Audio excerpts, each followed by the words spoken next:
చూసావా ఇక్కడ ladies dress విషయంలో ఎంత పొదుపుగా ఉన్నారో. వీళ్ళ అందాలు చూస్తూ ఉంటే మతిపోతుందంటే నమ్ము.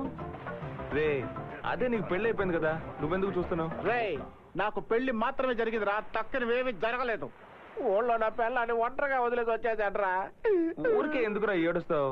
అదే ఊళ్ళో మీ నాన్న ఉన్నాడుగా. అదేరా నా భయం. వాడు అసలే గోపాలకృష్ణుడు తెలుసా? రే ఆ సంగతి సరే గాని తనకి పెళ్ళైందో లేదో ఎలా తెలుసుకోవడం?